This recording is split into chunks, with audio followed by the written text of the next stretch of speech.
Hey guys, welcome back to FATBOSS TV. Today we're looking at the Hungering Destroyer encounter in Castle Nathria. So this mid-tier encounter is not too difficult, there isn't too many mechanics going on. However, just like the previous video we did on Artificer Xy'Mox, this encounter has one key mechanic and everything else is built around it. And if you don't get things right, you're going to wipe very, very quickly. So let's just jump straight in with the most important mechanic. So throughout the fight, the boss will debuff random players with Gluttonous Miasma. This reduces the healing you receive by 100% for 24 seconds, whilst dealing light ticking damage to you. Now this will eventually kill you, not only because of the ticking damage, but the boss will cast Desolate quite frequently, dealing a burst of unavoidable raid damage. However, if you have the debuff and you stand within 5 yards of any other players, you will leech health off of them, which will heal you. You need 2 players within 5 yards to counter the actual damage of the dot, and 3 or more players will allow you to eventually top yourself up from other sources of damage. So it's very similar to the Unat debuff for the people who have done that fight before, and just like that fight, you can use absorption shields on the players with the debuff still, as it is only effective healing that is reduced by the debuff. Now on some tests you can have up to 4 debuffs active on the raid at any given time, and whilst you can easily counter them just by having the raid stack up and you just AoE the players that are getting leeched on, it doesn't really work that well for the other mechanics in play, so we found it was best to form multiple small clumps of players instead. One of the biggest abilities that forces you to have this sort of spread formation is the Volatile Ejection. This long cast will choose players in your raid and place an arrow above their head. When the cast is finished, unavoidable lines will shoot towards them, dealing massive damage to all players caught. You're also debuffed, increasing the damage you take from this ability by 500%. This just stops the players targeted from stacking up and having all the lines go in the same direction every time, as getting hit by 2 of them will one-shot you. The width of these lines also seems slightly larger than what was represented by the animation. So we found it was best to counter this ability by keeping the boss in the middle of the room. We then had melee keep behind the boss and have the range generally in front of the boss, whilst each player made sure that nobody is behind or in front of them at any times. When you are targeted, you either stand still or move away based on the locations of other players around you. If you're the guy with the Leech debuff, we found it was best to stand still and have others move from you just before the cast is finished, that way you receive as much healing before the damage comes in. The reason that we have these melee and range splits is because melee find it very difficult to actually see if a ranged player is targeted. When we were testing, there was no large arrow coming from the boss, just little arrows above the player's head, so melee would have to constantly look behind them to see if there was people there, so generally speaking, keeping the 2 sets of players apart will just avoid melee getting accidentally hit. Another mechanic that benefits from this formation is the Expunge. This places a debuff on the entire raid that will detonate after 5 seconds. All players, including yourself, will take a burst of damage within the targeting circles. So you need to spread so you don't splash damage onto each other. Now the only problem is that the sides of these circles will scale based on the missing player health. So you'll want to keep the raid topped up to make these as small as possible before they come out, and it's especially important to keep an eye on the Leech debuff player's health beforehand, just to make sure they're completely topped before the damage, as you don't want to stack on them during the explosion. It's also important to run to the edges of the room, as you'll also leave behind a rift. These little orbs don't do anything, but if you run into them, they will explode and knock you back. However, because they last the entire fight and Expunge is cast quite frequently, towards the end of the encounter, you'll likely begin to run out of room. So we decided to rotate immunities to run through and soak them up each time, and also played with the idea of having the off-tank soaking them, which worked pretty well. In theory, you can also soak your own, granted that you're healthy enough after the Expunge explosion has ended. The only other ability for the raid to be wary of is Consume. When the boss reaches full energy, he will begin this long channel, slowly dragging players towards him whilst dealing large raid-wide damage that is reduced with distance from the boss. All damage dealt by this ability is also leeched by the boss. So just before he hit full energy, we decided to drag him to one side of the room whilst we all kept on the other side, and used healing cooldowns to counter the large incoming raid damage. You also want to make sure that you keep a close eye on your Leech debuff players during this time, making sure that you stack on them to keep them healthy. After the channel, the fight returns back to normal and it just repeats from there.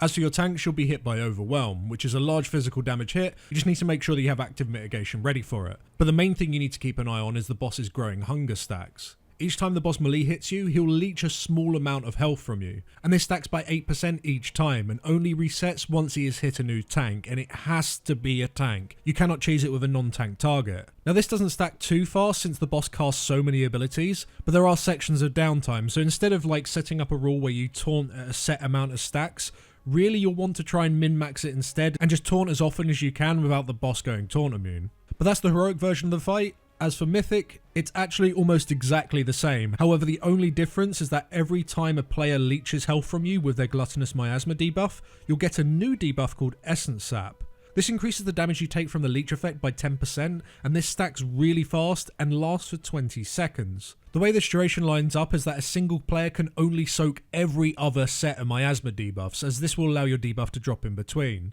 We're not sure exactly the best way to deal with this, but something like assigning half your raid to do odd-numbered miasma debuffs and the other half to do the even-numbered ones somewhat works, but the issue with this is the fact that the debuffs are placed on random players, and all 4 players that get the debuff could be part of one particular soaking set, and if they get the debuff, but they're also supposed to be the guys who are helping to soak the debuffs, then they're just not going to have enough people and they are going to die. So you need some form of flexibility somewhere when using that strategy. We found using the tanks as additional soaking players really useful to cover that, but it wasn't completely perfect.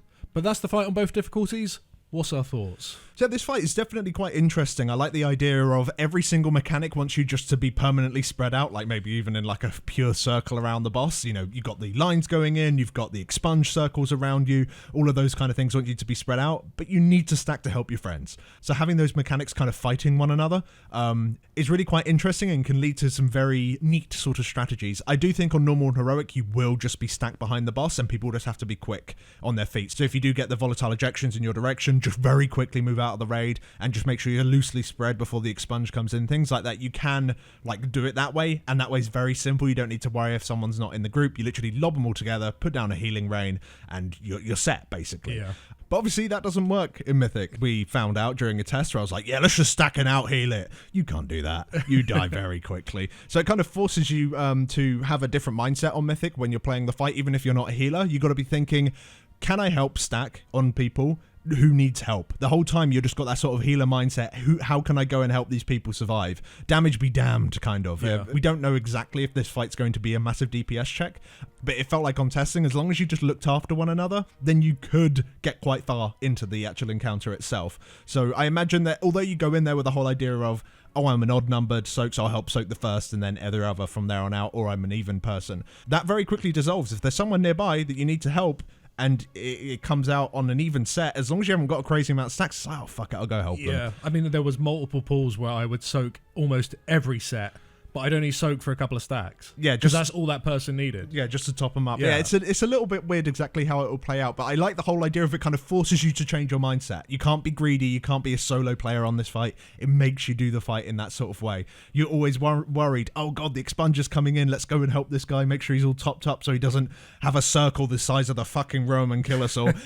So yeah, it's interesting in that sort of regard, but I think in terms of what the actual play will be like, I'm a little concerned that this fight will just be a little bit slow, potentially. I think the mechanics come in so fast that I don't really see that happening, and especially I think they make it a DPS check, which is entirely possible with its the way that its mechanics work. It isn't super complicated. It feels a bit patchworky. It does feel like it could be a bit patchworky, but then again, it could also be a healing check, depending on how the scaling is on Mythic once it does actually hit live servers. Yeah, my main concern is just make the fight reasonably short, because there isn't really phases. I'd prefer the fight went at double speed and it was like half the duration, you know? Yeah, I cannot see this fight being 8 minutes, and if it is 8 minutes, that's a mistake. Yeah, I'm gonna fall asleep. This should be like a 6-minute fight at most. I think that's like a first kill, and then when you're actually killing the boss from there on out, it'll be like 4 minutes. Yeah. Because there isn't any phases. It's like as soon as you got into the rhythm of just keeping people alive and just dealing with the waves of mechanics as they come towards you, then you're kind of like very repetitive. Yeah, can the boss die now? Yeah. One other thing as well that I think would actually help a lot, make melee a little bit more viable. We kind of like touched on this earlier. The fact that the ejection targets only have a little arrow above their head. If you don't like separate the melee from the ranged, then the melee just get decimated. They can just get clipped by so many different people, and because of how thick the lines can be, it can be very easy to get hit by 2 at once, which isn't great, and then they'll just die just because they're melee and they didn't have X-ray crazy 360-degree vision within the cast time. So I think just an arrow coming from the boss or like a loose line coming from the boss would certainly just make melee more viable. Maybe that's supposed to be a difficulty thing though. Maybe it's supposed to not be well telegraphed. You into having the group split. Yeah. It's maybe that's a deliberate design decision rather than anything else. But I guess we'll get to see when it hits live servers. It'll be very interesting. For me, I'm very wary about this fight. I can get very bored on fights that don't change very much. But hopefully it's good. Hopefully it's nice and short and sweet. And yeah, I guess we won't know until we see it. But thanks for watching, guys. If you enjoyed this preview, then do drop us down a like. It helps us out a lot. Our Wowhead guides are slowly coming out, so click on them to go get the most up-to-date information on all of the fights. And as always, we'll make a live guide for this encounter when it hits live servers in a couple of weeks' time. Yeah. Almost a month, something like that. But anyway, thanks for watching. We'll see you all in the next one. Thanks for watching.